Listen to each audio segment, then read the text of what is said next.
So at some point, obviously, you guys want to kind of bring your scene together, right? Particularly for the final project with all your textures. Now, for right now, I wouldn't worry about this being the perfect appended scene, right? In terms of, hey, if you get your objects in, maybe place them a little bit cool.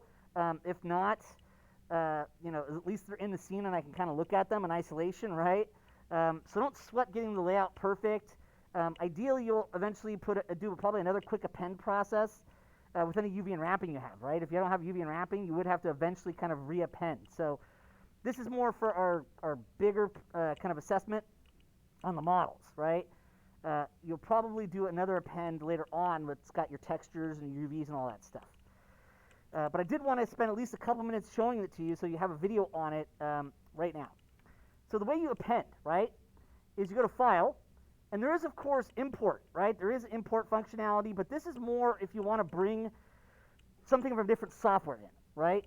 You'll see there are many formats like OBJ, FBX, which are common from Maya and 3D Studio Max. You even have Universal Scene Description nowadays, which is kind of Pixar's kind of big file format, right? But we want to actually kind of append. We want to add another scene or objects from another scene into this one, right? Import's kind of like it's just going to open up a whole new scene or object in Blender. It's really more for if you want to bring some asset from outside Blender into Blender. So for us, usually if you're just kind of wanting to bring some Blender models from one scene into another without replacing the scene, right? Adding it to the scene, you append, right? So that's where we go File, Append. And you'll see what it does is it actually brings up a browser. And this is where we can go to Desktop to kind of find our models. And in this case, you can kind of see I'm just going to find any really table. It doesn't really matter. So I'm going to double click on that table. And you see when I do, it opens this up, right? There's actually a bunch of folders. This is important. So you actually do want to double click on the table file. It'll open this up, and you'll see there's a section called Mesh. We double click on that to open it up. Or it could be objects, right? It doesn't have to be mesh, it could be object. And you'll see when you open up object, you can actually see your camera and light as well as your table legs top. And what we could do is we can just left click, shift left click to just select all three of those and append. And you'll now see they're in there, and you can move them, and you can scale them, right? Kind of move them into position for your table. Like I said, you don't have to have a kind of perfect positioning here. It's kind of really more just to get all the stuff into one scene, right? But just once again, to show it off, right? File, Append. In this case, I'll go back out, right? It brings up this browser. Remember, there's a kind of a little arrow that kind of comes out and up. That'll allow you to go back out to the desktop, or you just click on desktop, right? And we can find something else, like, say, chair. Now, the file itself, you want to double click on it, right? See how there's the chair? So I can double click on it. And when I double click on the chair Blender file, it opens this up, right? And that's where you can go to Mesh or Object. Object I like a little better. Or, sorry, is it Mesh or Object? Object, yeah. Double click on Object folder, and then you'll see that there's the objects, right? Headrest, shift left click legs, shift left click seat, probably control deselect light. Because we don't need to bring a bunch of other cameras and lights in, right? So I would just find the objects that you've named. And then we could say append, and now it brings in the chair. Now you'll notice if I turn on material preview, right, you'll see that the table I didn't bring in the UV version, but this one I did. So when you append, it will actually bring in everything in that scene. The UVs, if you've been using the external data automatically pack resources for like texturing your scenes, it'll bring in the textures, right? So it'll bring in pretty much just about everything, right? And we'll go over this again next week when we're kind of putting together the final scene for lighting and all that stuff. But I just want to make sure that you are aware that as it stands right now, you can just get your kind of all your models into one scene right now. And in this case, like chair-wise, you probably will copy your chair, move it around for your final scene. So you have a couple of chairs based off of the original one, right? Just copy them.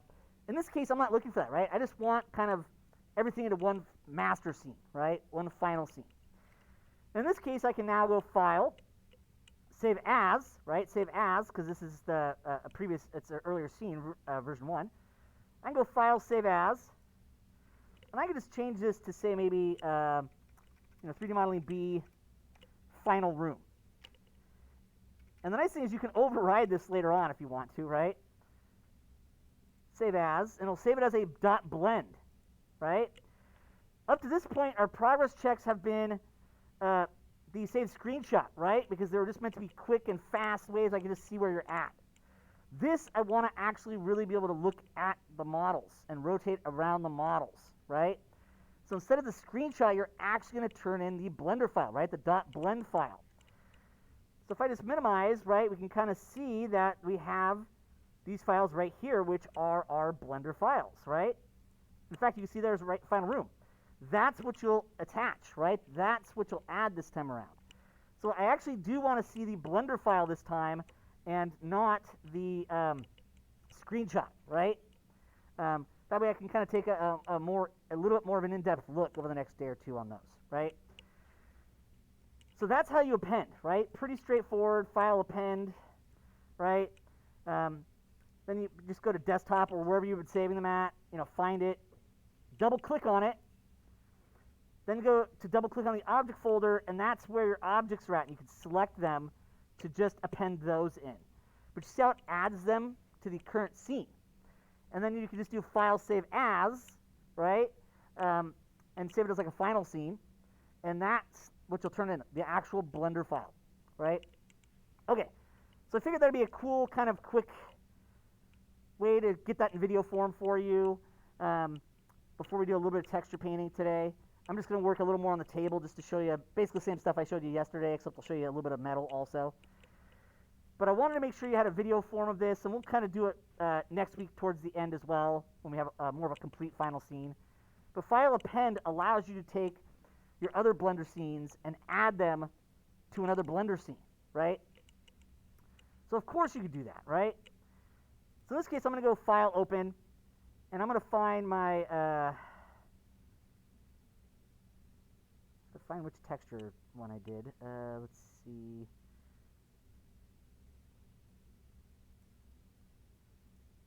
That was yesterday. Okay, yeah, so there's our table one. All right, so open that up. And this, of course, had this guy right here, right? Now, in this case, I want to paint other stuff, right? So remember, I'm in the texture paint workspace, right? I'll just go 4 for object mode. If I want, I could turn on other stuff like the table legs. Now, in this case, you'll see this texture here. That's because right now, this material is on everything, right? It's on everything.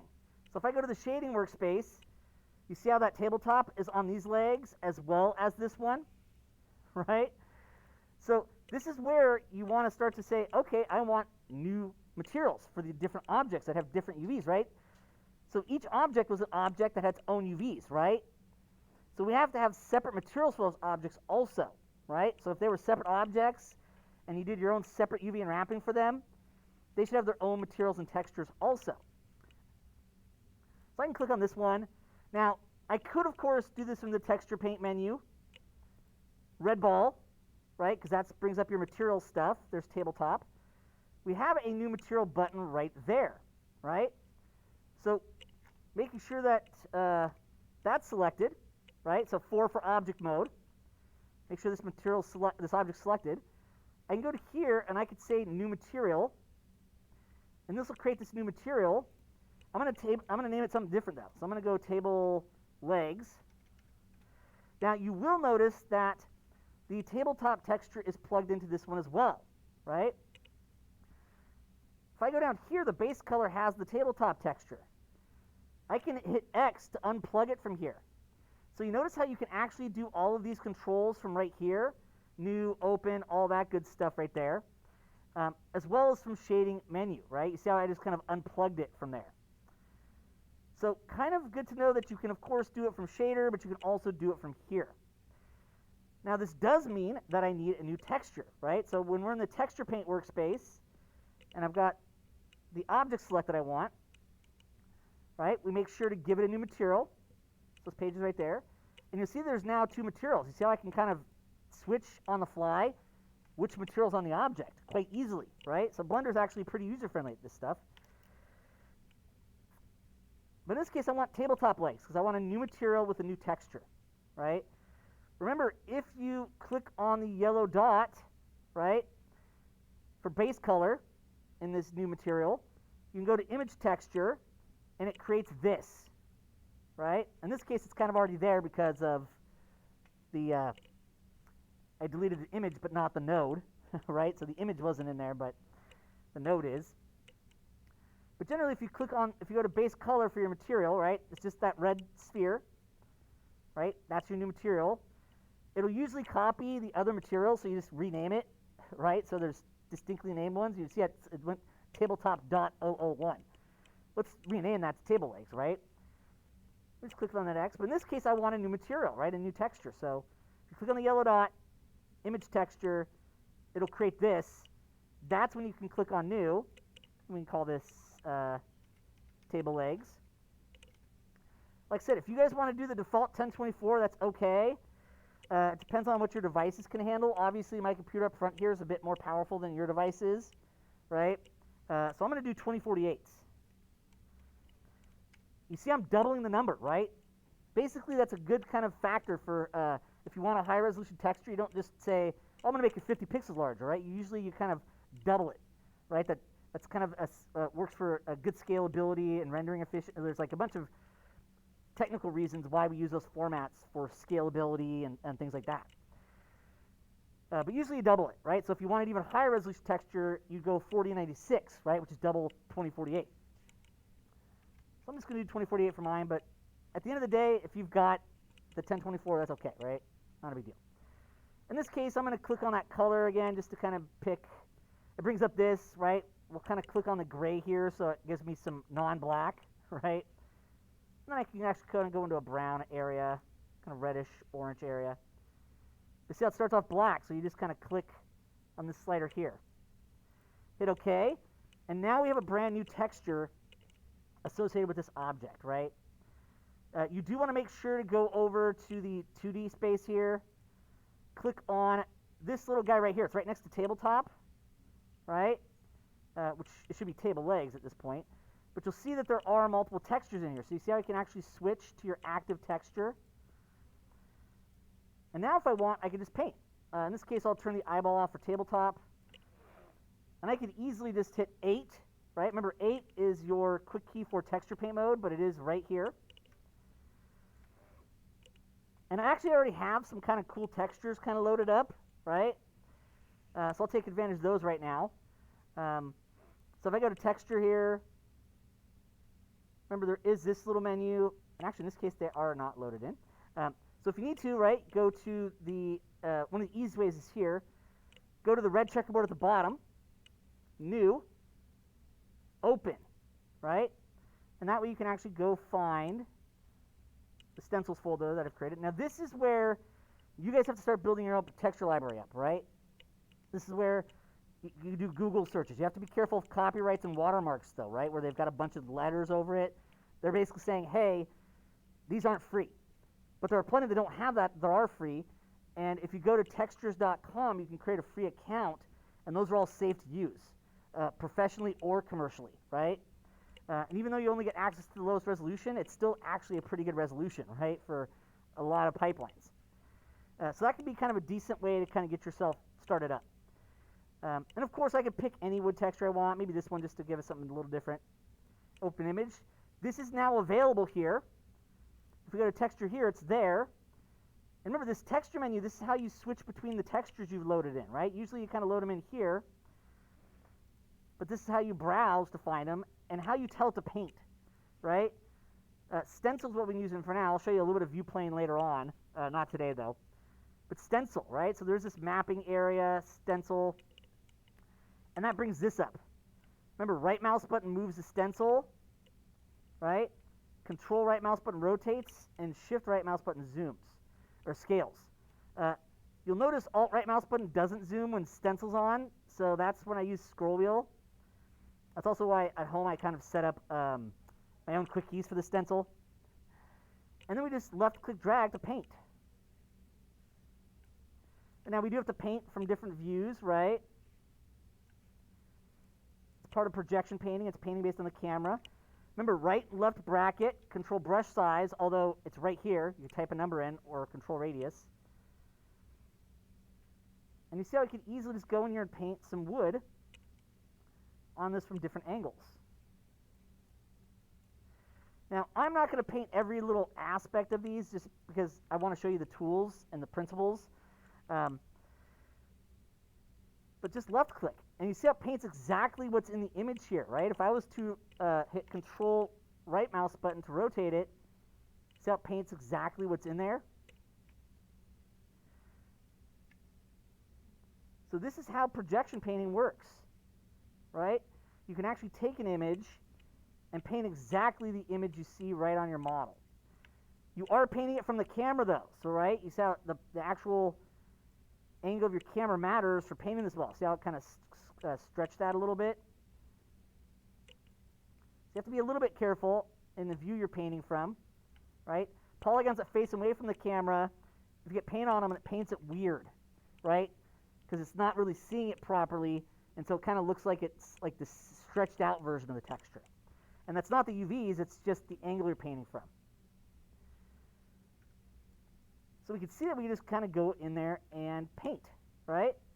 Now, as you're painting, you have to keep in mind that your image, see how there's an asterisk here, has not been saved, so you have to go here to save. And then that saves that, and then we can save it, right, as table legs. I usually like having an underscore in here, right? Call this table legs color. Always a good idea to kind of name it properly, right? The object it's on, but also what kind of map type it is. We're painting color, right? Painting color. All right, save image as. And of course, I've got file external data automatically pack resources so that it saves those textures in the Blender file, right? So kind of cool to know about, right? Kind of neat. All right. Now, briefly, just before we move on to different stuff, I'm going to go to table braces, right? Bring those up, and you see how, once again, they're kind of doing the same thing from before. I can go to 4 for object mode, select it. Now, in this case, if you wanted to paint a metal texture, it would be the same exact process, right? You would go in, create a new color map, right? So I'm not really going to do that on this one. I'll do it on some later ones because I want to finish this video up. But you would do the exact same thing here, but load in a texture, paint it if you wanted to give it some color. I wanted to introduce you to the metal sliders and some of the material controls here, right? I will specifically do some texture painting with this later on other models. I just don't want to go too far today.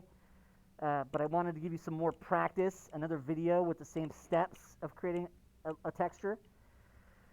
Now, of course, we want to go to the red ball, and we want to make a new material, right? So we click on that little white page, and of course I could change this to table braces. There we go. And of course I can unplug that texture out of here by X. Now here's the thing. There's a bunch of other controls down here in this material, right? Base color is kind of how we plug in a base color map. But you'll see as we go down further, we've got things like metallic, that if we drag that slider up, particularly if we have material preview on.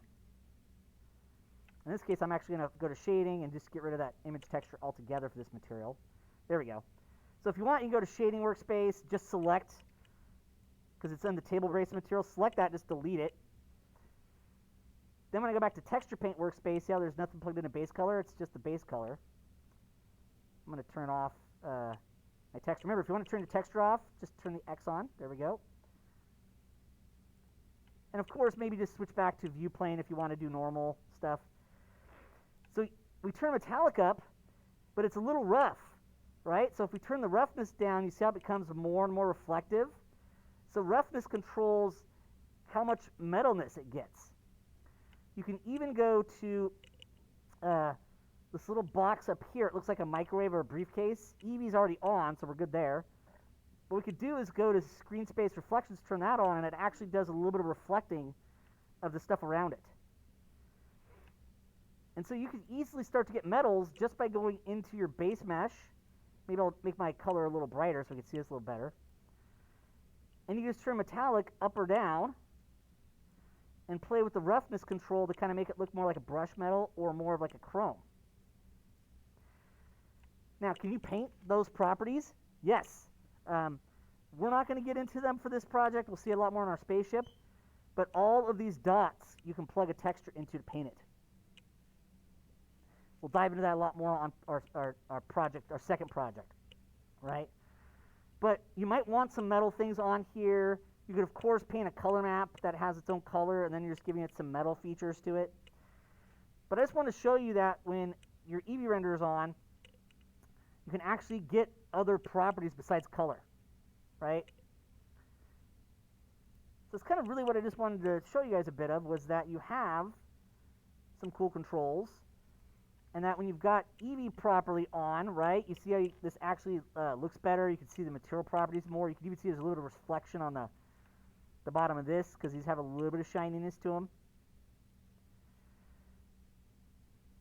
So kind of neat, right? And that's kind of one of the things I really wanted to show you guys today. Append and take the texturing a little further, because tomorrow is just going to be all review lecture. But I want to give you guys enough, 2 videos, to have you guys be able to work on that if you're ready for it. All right, so let's save that. The videos should be shorter from here on in, just because we've already laid down a lot of the groundwork.